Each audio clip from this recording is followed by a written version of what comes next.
All right. Hello, everybody. I know this is a serious delay. Um, this is my first time doing this technical stuff by myself with StreamYard. I don't know what happened. I don't even know who is going to see this or who will be seeing this. But we're here. I'm going to try to update everyone with the new link if I can find it. Um, really quickly. Thank you for your patience. Thank you for staying on or trying to find me if you were. This has just been really crazy. But again, this is my first time doing this. And you know what? Things happen. And so I'm going to go with it. I'm going to make it work and I'm going to see what happens. Yeah, so I'm putting the new link out there for everybody.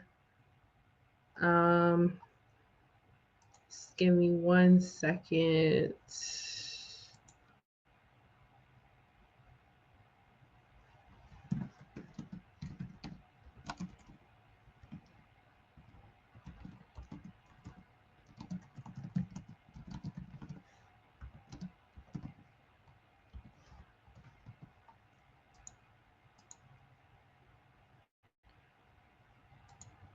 All right, I posted the new link on my page. Whoever joins, I don't know, but if you're here, thank you. If you are watching this later, you missed a lot. So, but we're gonna roll with it. We're gonna roll with it. So, thank you all for joining. Like I said, this is my first time. Welcome to Personal Branding, Standing Out in Times of Change. And this is so funny because I'm going to talk about like how to respond in times of adversity today.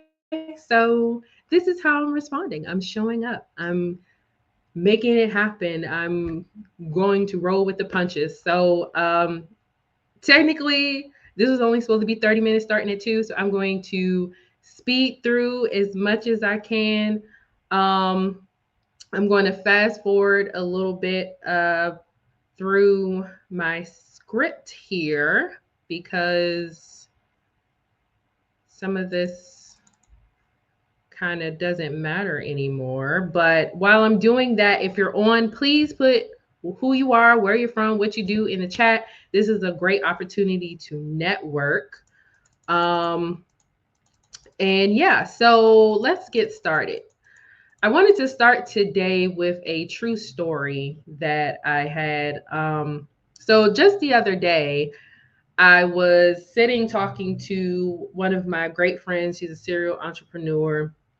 For those who do not know what that is a person that's out here killing it in the game with multiple streams of income.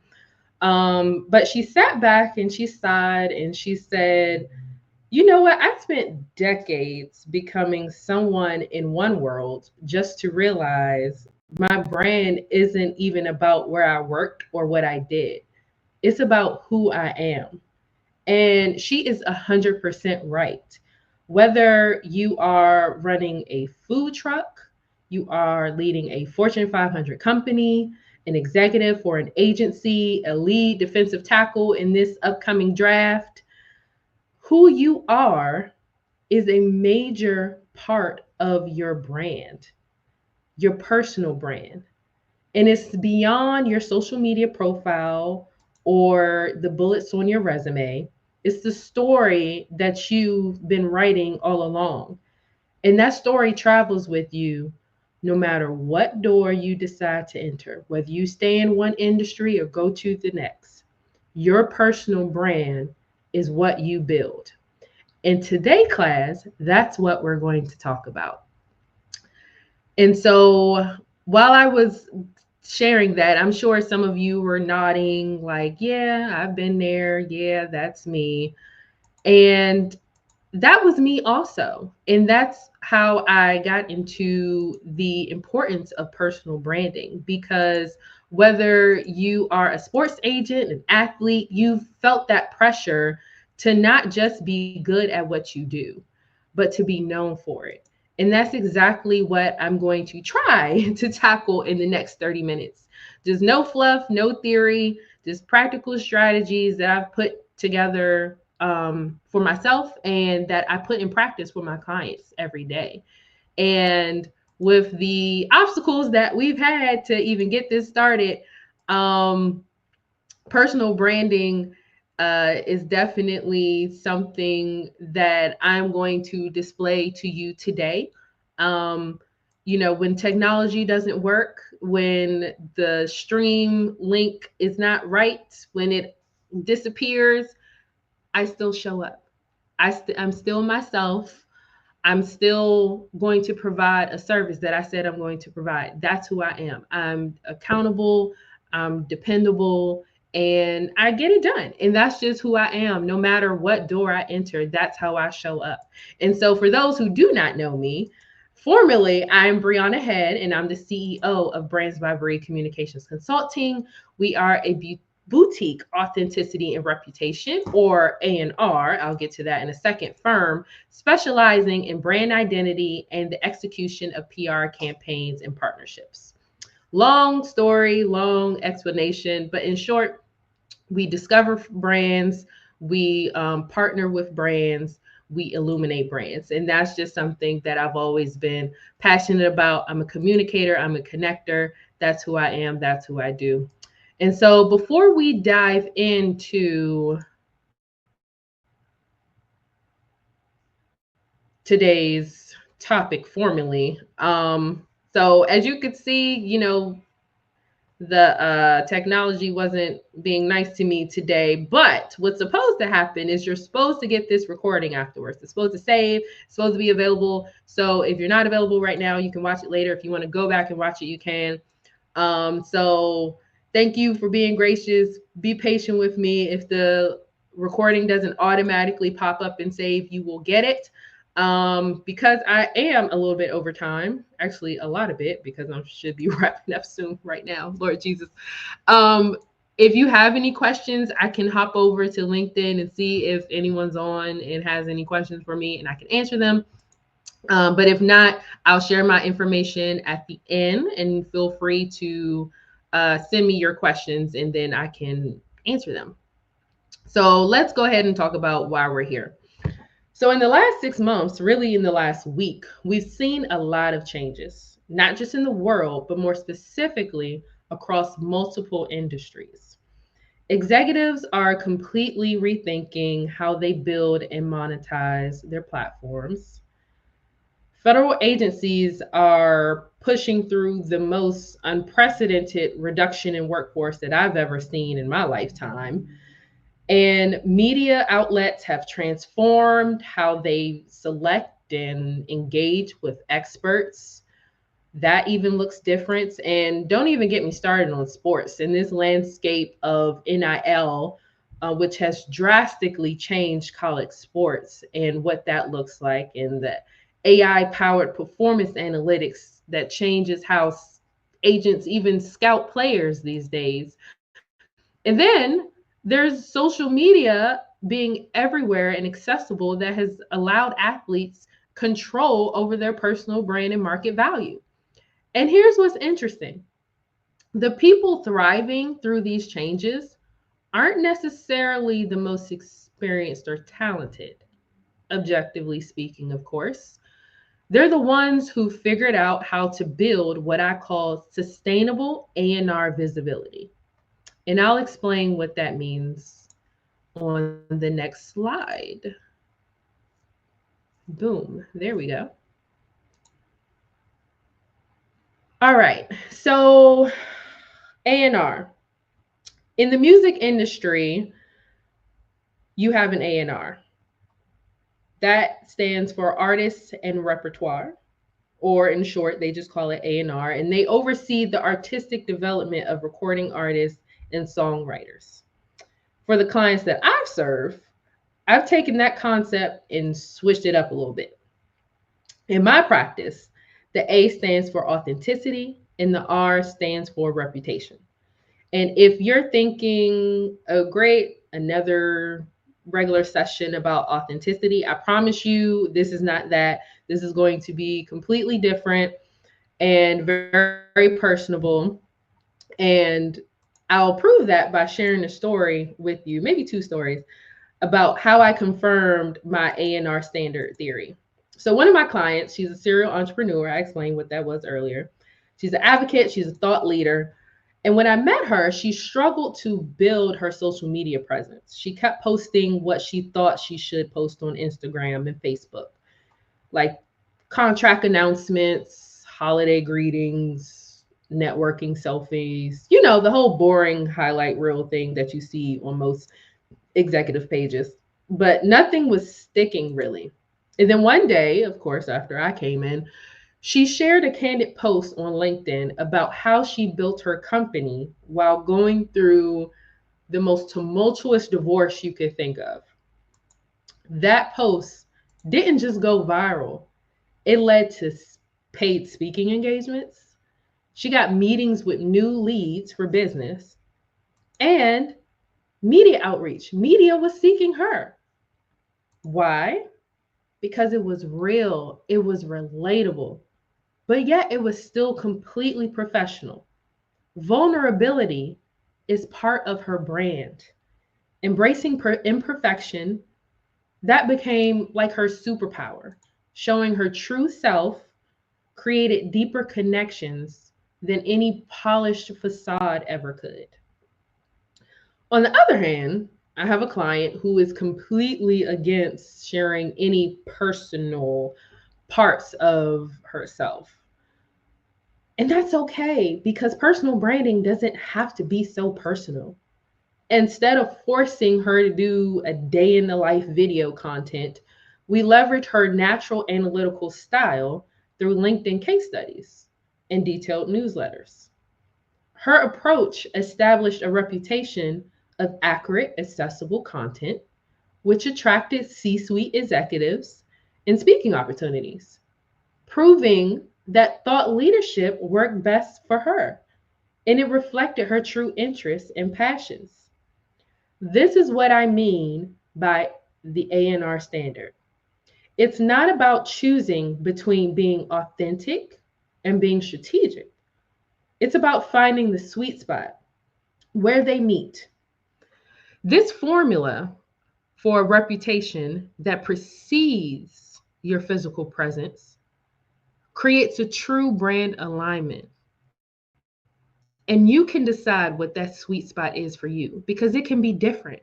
It doesn't have to be what other people are doing. You can define your brand for yourself. And so let's transition to what I like to call the authenticity framework. So I'm going to break this down into digestible sections. So your brand needs three elements. First, your genuine perspective. What do you believe about your industry? Not what everyone else is saying, but what do you know from your experience? Second, your unique journey. The paths that lead you here, including the detours and the dead ends, because these aren't flaws in your story, they're special features. Third, your consistent voice. And notice I said consistent, not constant. I'm a strong believer in you do not have to post every day. But when you do, you should do it in the voice that is yours. It should sound like you. It should be things that speak to you.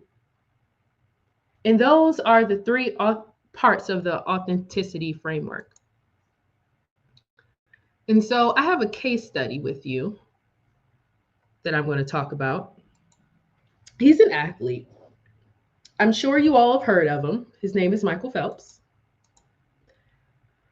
And when you think of Michael Phelps, I'm sure you think of the Olympic champion that won like 30 something medals or something extraordinary like that. But I'm talking about the Michael Phelps who openly shared his battle with depression and anxiety. Michael Phelps showed us what personal authenticity can do for your personal brand. Think about it. He's the most decorated Olympian of all time. He could have kept that highlight reel. He could have stuck to posting those poolside photos and those brand deals. Instead, he chose strategic vulnerability. He shared his mental health struggles. And guess what happened? His influence grew stronger. Why? Because real stories create real connections. Now, as some of you are probably thinking, because I thought this way also, showing vulnerability in this day and age, that's not going to work. That's not how things go. But here's the reality: your personal brand is not just about your highlight reel anymore. People don't want to see that. They're not buying into the perfect life picture because, as some would say, life is lifing right now. And people know it. And the most influential people today, athletes, agents, executives, they're the ones who let people into their journey. The setbacks, the comebacks, all of it. But here's the key, which is what I've mentioned before: consistency.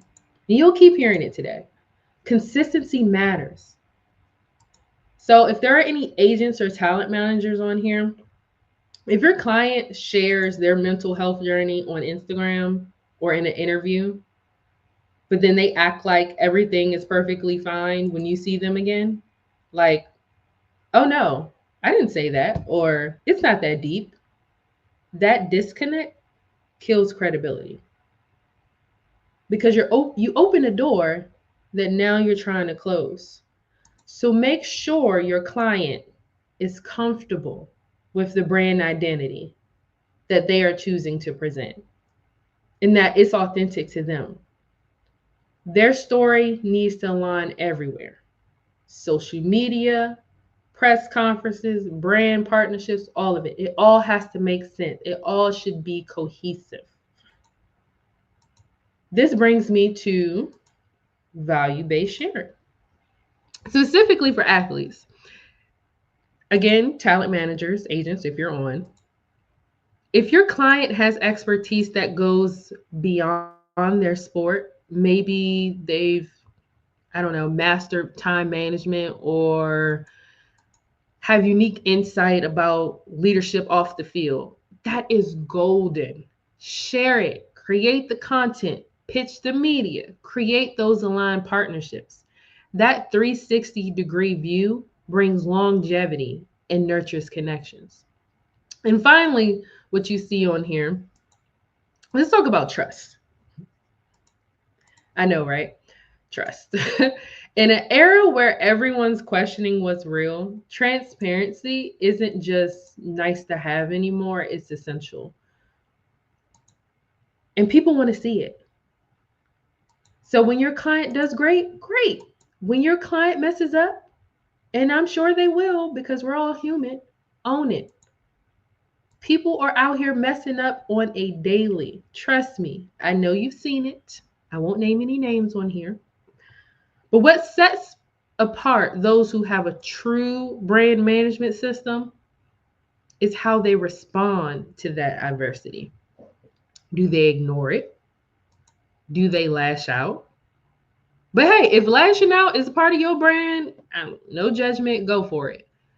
But when you don't own it, you do yourself a disservice because we don't trust you to be what we all are, and that's human.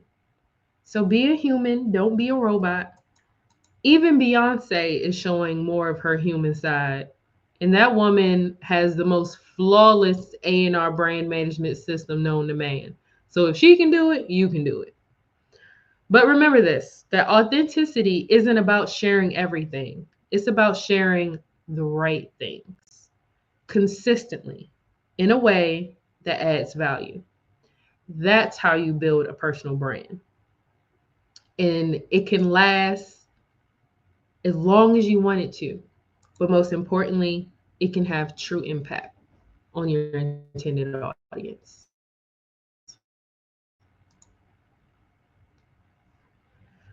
And so that takes care of the A. So I'm going to roll on over to the R, which is reputation.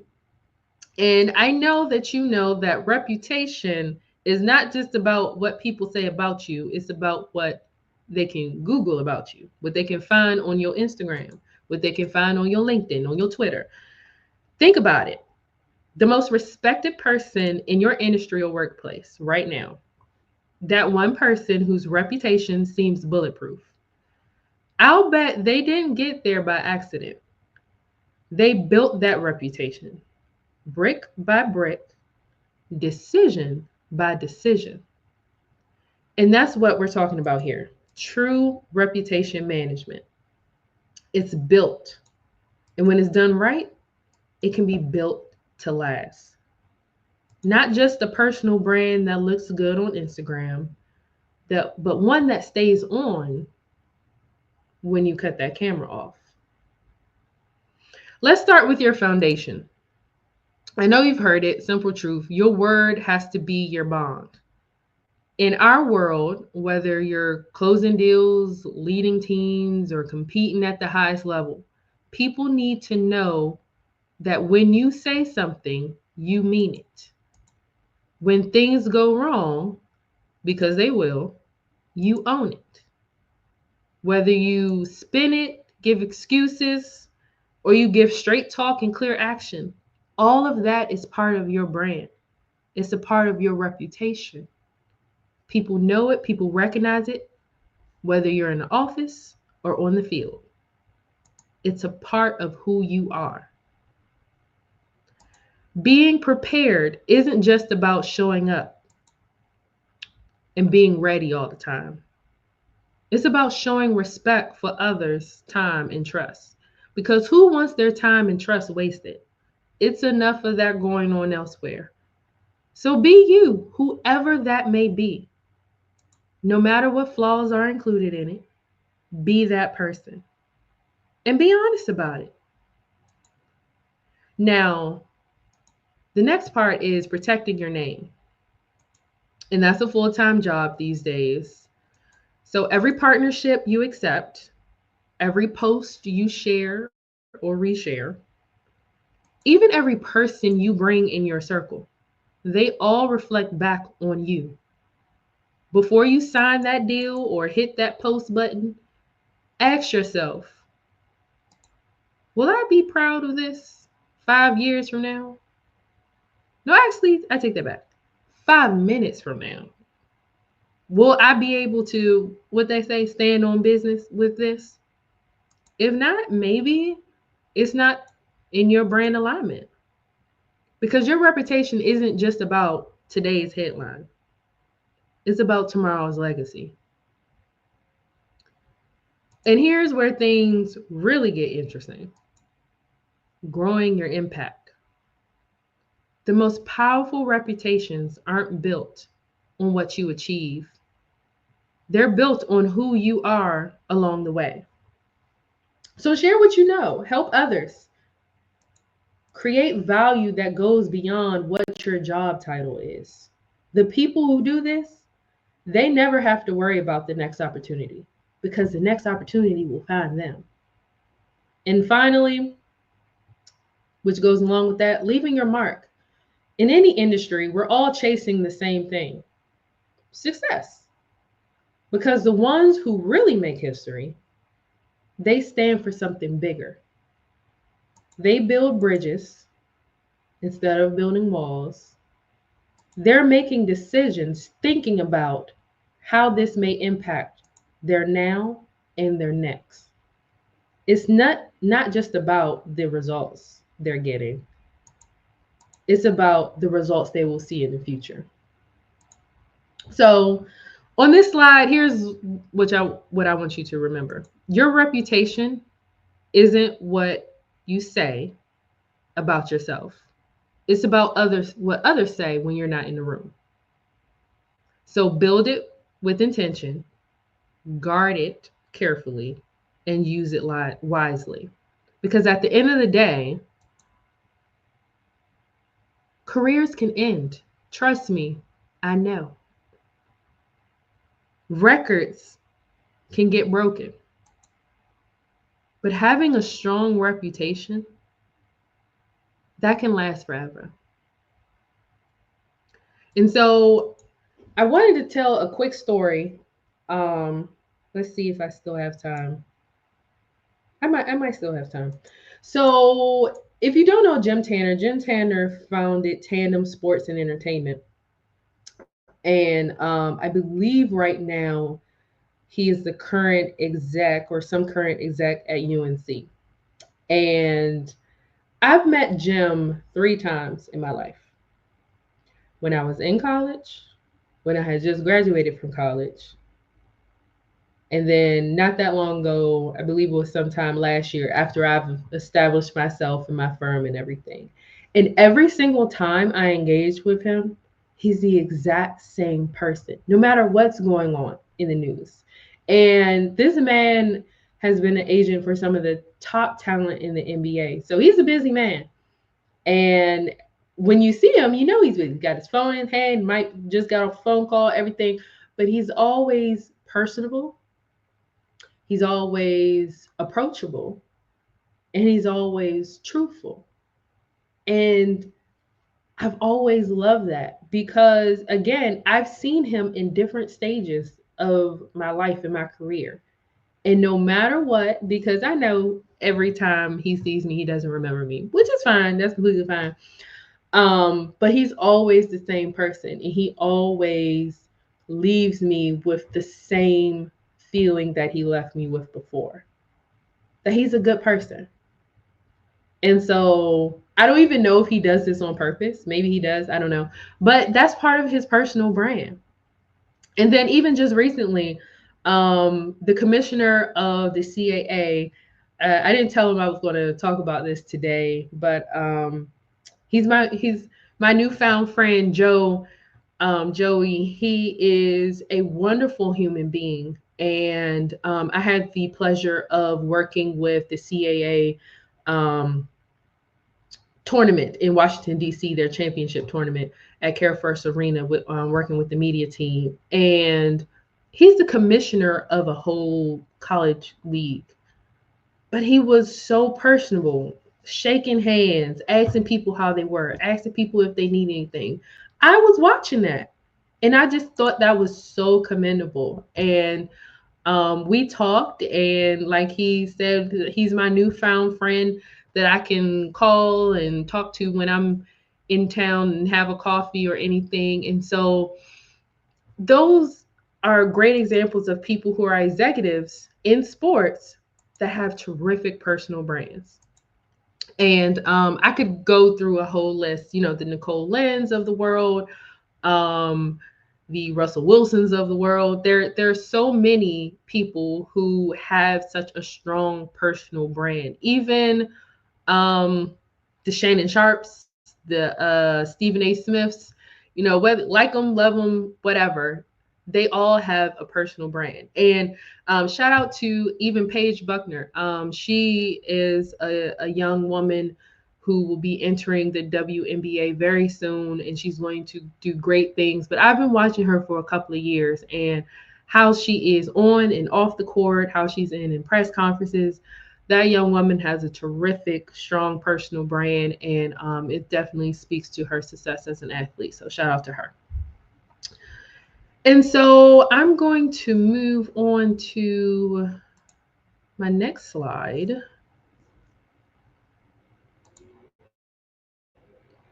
which is reputation management essentials.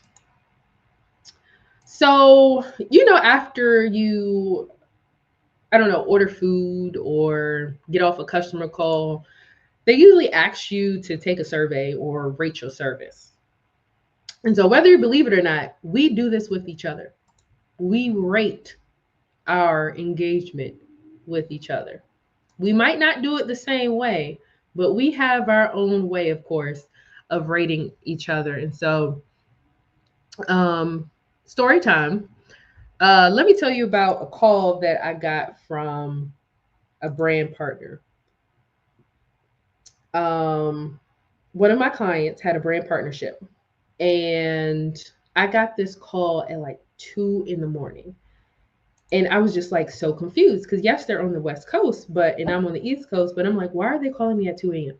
Long story short, they were calling me because my client had a posting that was going viral. It was rather controversial, and they were panicking because it didn't speak to their brand values, and they were confused about, why they would post it and all this other things. And I didn't panic because I was prepared, because I have reputation management essentials. And so while I was a little, you know, annoyed that I was getting this call at 2 a.m., I knew exactly what to do. I knew what steps to take, what to do next, how to correct, how to respond. And that's what reputation management really is. And that's what that means today. It's not damage control after the fact. It's about being prepared before you need to be prepared, if you catch my drift. So, whether you're an athlete, an agent, or a former government employee displeased about the actions of the administration right now, I know a couple of you are probably watching. You need reputation management with your personal brand. So, let's talk about your digital footprint. So, every post, every comment, every photo, they're all a part of your story. And trust me, someone is reading that story. Maybe it's a potential sponsor, maybe it's a future employer, or maybe it's just a young person that looks up to you. Someone's reading it. And that's why my firm does quarterly audits with all of our clients. We think about, what have we posted, what was posted before we were brought on. We just do what we like to call a health checkup on our clients, personal profiles. And so we look at those old posts and we reflect if they are reflective of who we are today, who the brand is today.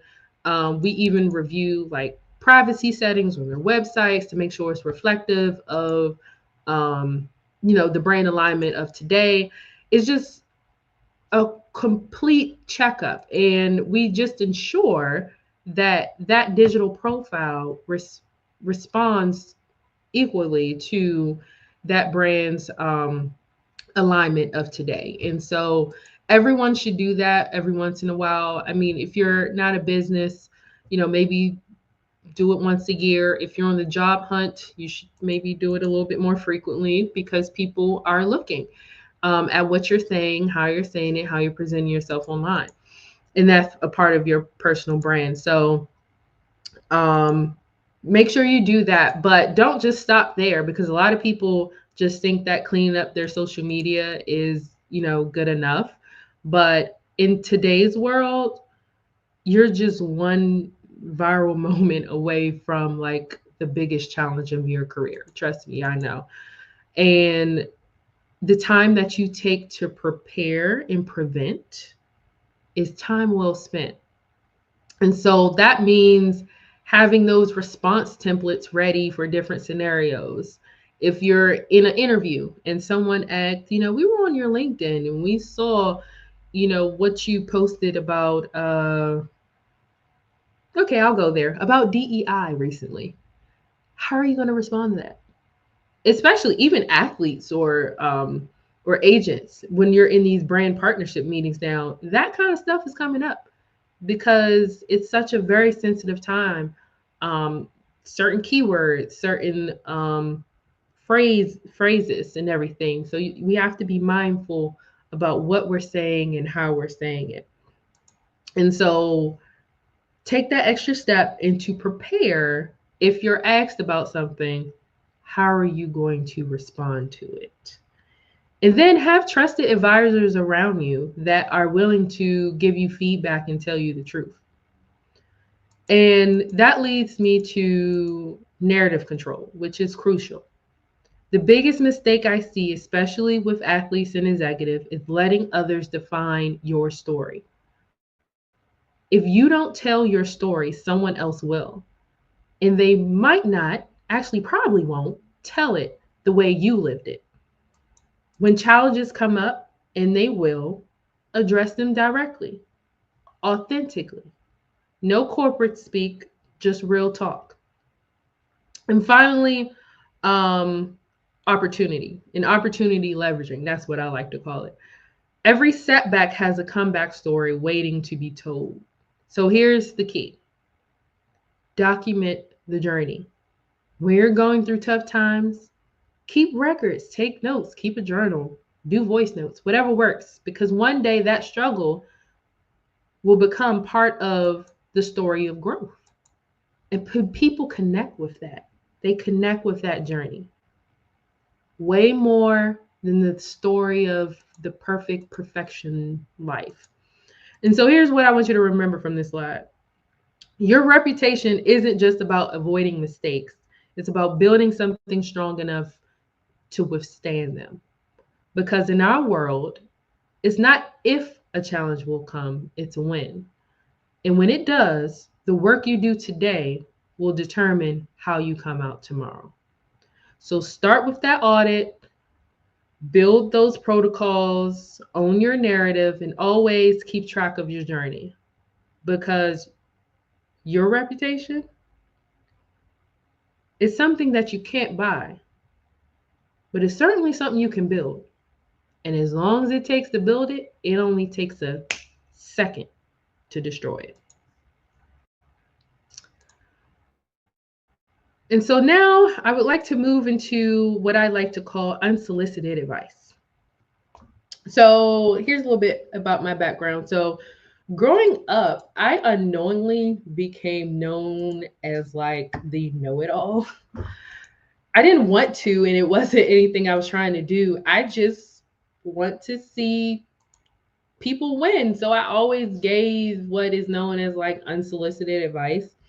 And now, I mean, I own it. I own the narrative, and I turn it into a funny thing amongst my, my closest friends, where I give my unsolicited advice, and I just justify my points by saying, I'm just saying, and they know what it is. So, um, but my company primarily services athletes, sports, and entertainment agencies and companies and nonprofit sector executives. So I will start my unsolicited advice with those sectors. So I'm just saying, for agents, your game is subtle but significant. So when your client lands that dream deal or contract, you might be tempted to just blast it everywhere: LinkedIn, Instagram, Twitter, Facebook, what have you. I don't know. I heard Snapchat is back. And I'm not saying don't do that, but if you want some real value, let the work speak through others. Share those market insights you've gained from the years and in the trenches on your profile. But let your client take the lead on singing your praises. Why? Because sometimes their word can carry more than yours ever could. And remember, in business, your next big client comes from someone who knows you, or someone who knows you knows you. So keep that in mind. And athletes, we're living in a different world. Your fans want to see both the superstar and the human being. They want that perfect game winning touchdown or game winning shot, but they also want to see you at home. If you have a family with your kids, you visiting your local youth center, you grinding at 5 a.m. at the gym. Document it, share it. When you're visiting schools in your hometown, it's okay to post and share about it. But here's the key: make sure it feels like you. Don't make it too staged, if you know what I mean. So don't make it what your PR team wants it to be. Don't make it what your agent wants it to be. Make it you, because people can spot fake. Executives, your brand needs to show both vision and results. When you share those industry insights, make them meaningful, not just about another corporate post. Talk about where your industry is going, not just where it's been, and how you're a part of it. And when your team wins, shine the spotlight on them. I always believe that culture is a beyond mission statements. It's moments. So make sure you share those moments. And so I know I have some former federal employees on here. And so I'm going to give some unsolicited advice for the federal employee transition. And so, you know, I really don't know where to start, but I'll keep it professional by saying, I know this isn't the transition anyone planned for, but having guided numeral numerous, I'm sorry, people through transitions, the federal transition can be quite similar, whether you were just starting out or if you had been in there 10, 20, 25 years. It might feel like an ending today, but that ending can be your beginning. So let's have a real conversation about how you can leverage your federal experience in personal branding. Not just the typical update your LinkedIn kind of stuff. I want to talk about some real tangible things that you can do to make yourself more marketable to the private sector or to even local government. How to change your federal story to your brand story. So, security clearance. I know right now that probably just feels like another line on your resume, but it can really add value because companies with government contracts, they don't just need your expertise. They need people who can just walk through the door, whose reputation precedes themselves. Why? Because they just don't give that security clearance out to anybody. And so, whether it's a defense contractor, technology company, facing challenges, finding clear professionals who understand how the government really works, that's an asset. So, think about it. You're not just someone with a clearance, you're someone who knows how to navigate classified environments, understand complex security protocols, and you speak both government and private sector language. That's not just a credential on your resume, that's a competitive advantage that adds to your personal brand. Use it. Now, about your regulatory experience. I know it's a couple of people who might see this who have some regulatory experience. You spent years mastering federal compliance frameworks that private companies sometimes struggle to understand. What you consider basic knowledge, agency procedure, compliance requirement, regulatory framework, that's high value consulting material in the private sector. The companies trying to work with the government, they need translators. Quite frankly, they need you. But here's what's crucial: don't just position yourself as a formal federal employee, position yourself as a solution provider. Those training programs you developed internally, they can be restructured for private sector teams. The compliance processes you managed, they're blueprints for companies trying to secure government contracts. So use that to your advantage. Use that to build your personal brand in that space. And so that leads me to the networking piece. Leverage your network and your relationships that you've built throughout your federal career. A lot of you work directly with local government, with schools, with administrators. You've some people congressional leads. That's a pretty good network.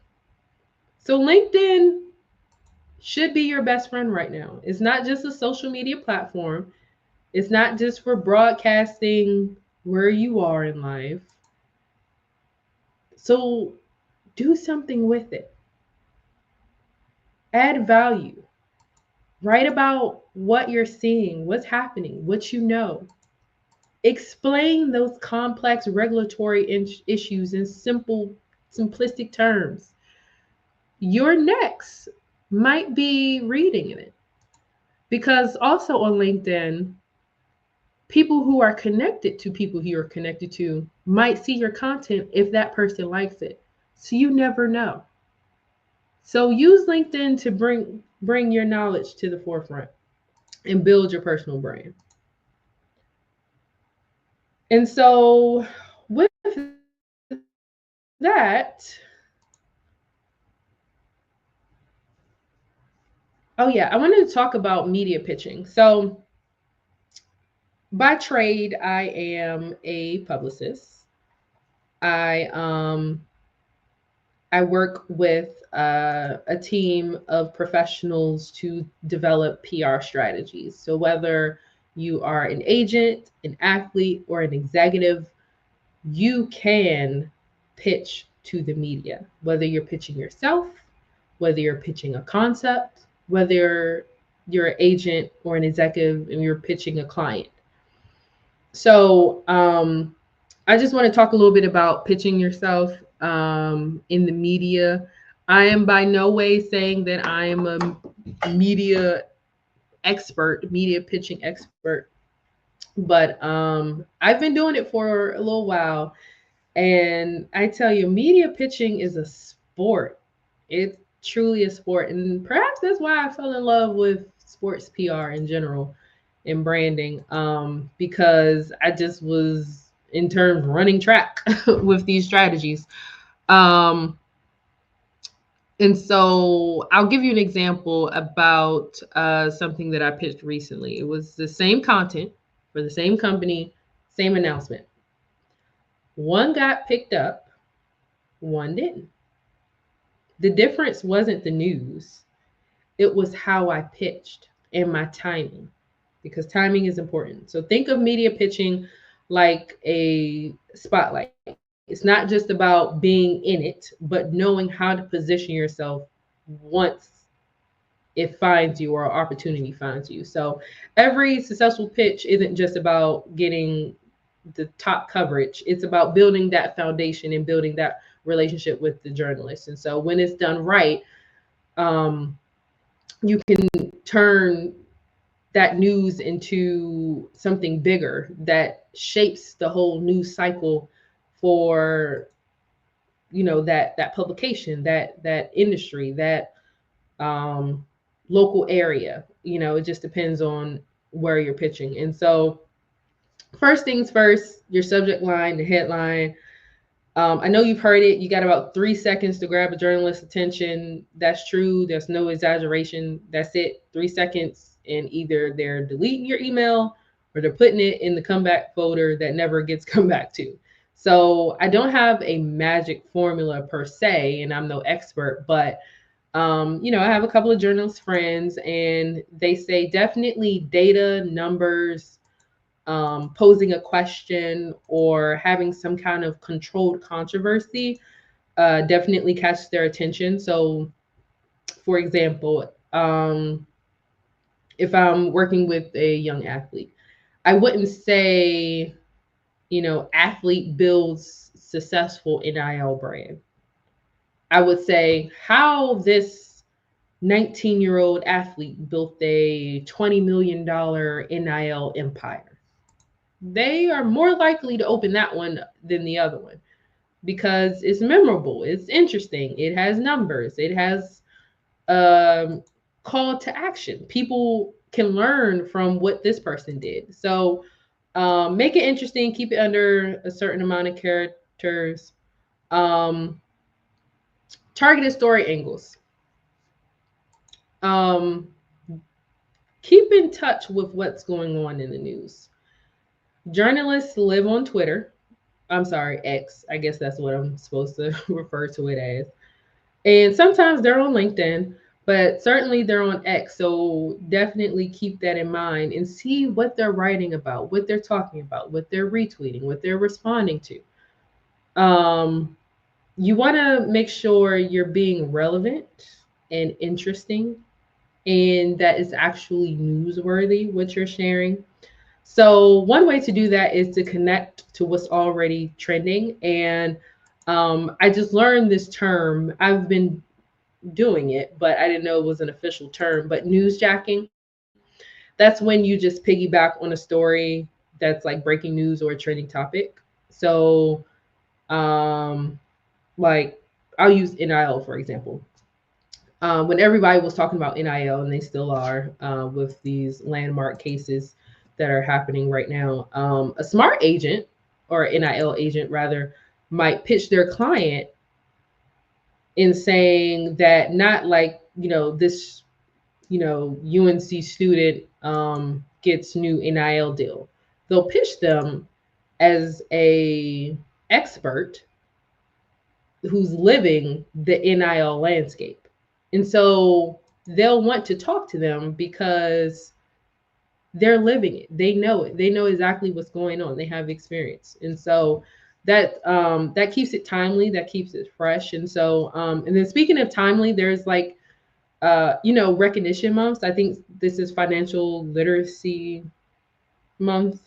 Then May, of course, is mental health awareness month. And so these are just, opportunities that media outlets plan around. So keep that in mind and pitch in advance. So for today is what, April 8th.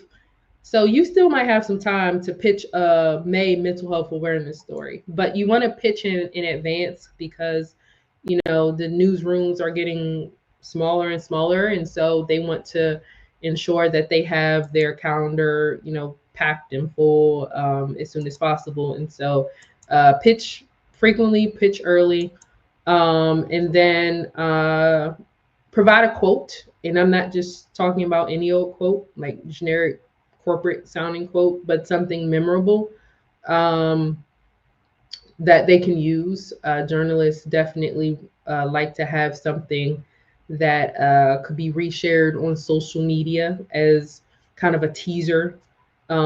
So, something shocking, something interesting. Uh, that is more appealing for a quote than something like, CEO says this was a very extraordinary deal. You could say, CEO never thought this deal would happen, or something to that nature, something more shocking and appealing and relatable. And then the last thing is just strategic follow up. Now, do not blow up these journalist inboxes, please. You don't want to become a nuisance, but you want to be persistent. So wait about 3 to 5 days, depending on the timing. And when you follow up with value, follow up with, a new quote, a new data point. If a news story came out related to what you're pitching, include that.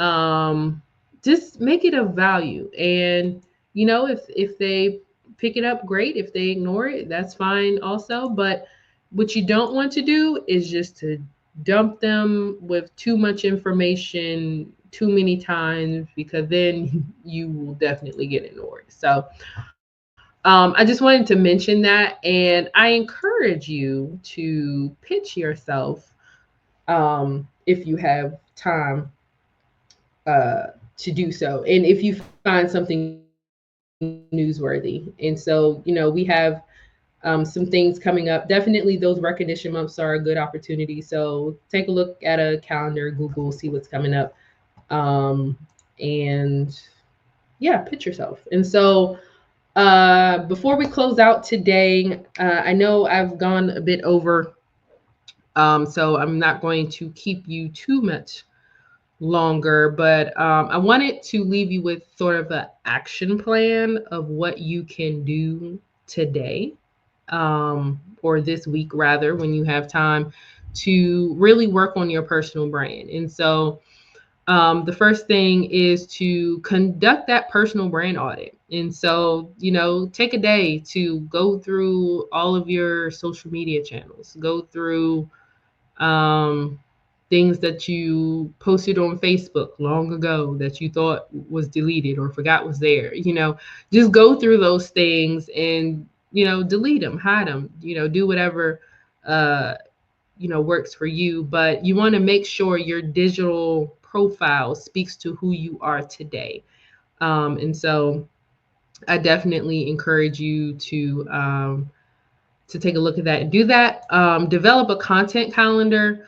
Um, Up here, I say a 30-day content plan. And when I say that, I don't mean literally to develop a plan to post for 30 days. I mean, like, if you're going to start a blog, for example, for 30 days, plan out these are the days I'm going to write, these are the days I'm going to edit, these are the days I'm going to post.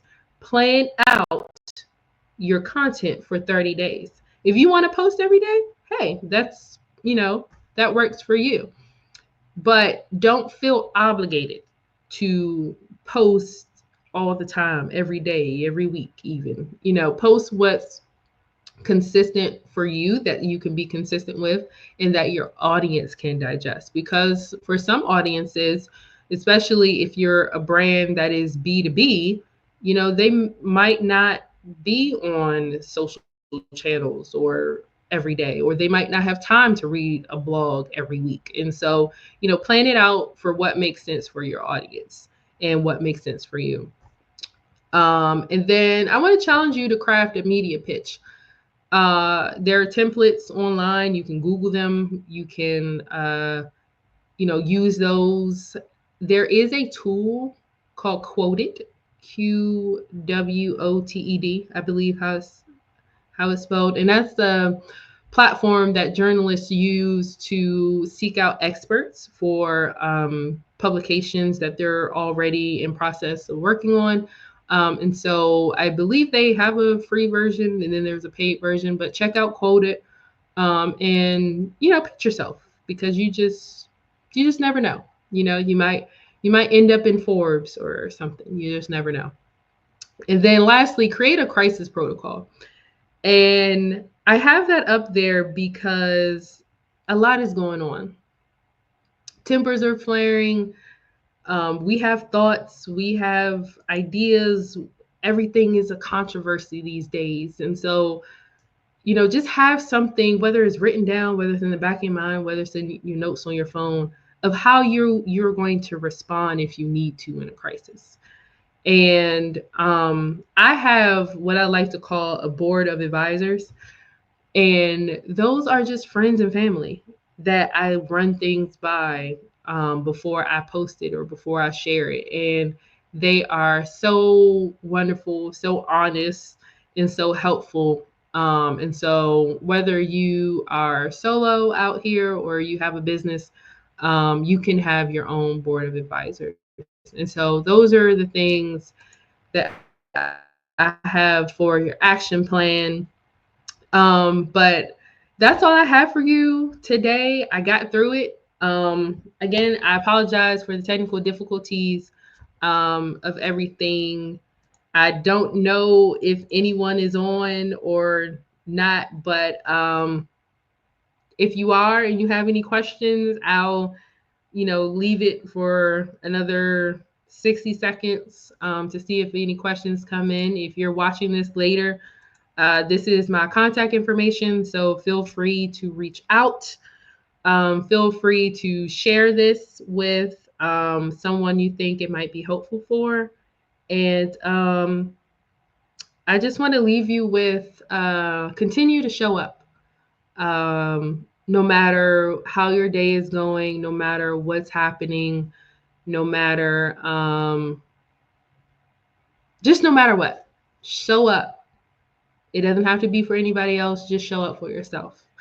And I hope you enjoyed my content, and I will see you all another time. Thank you.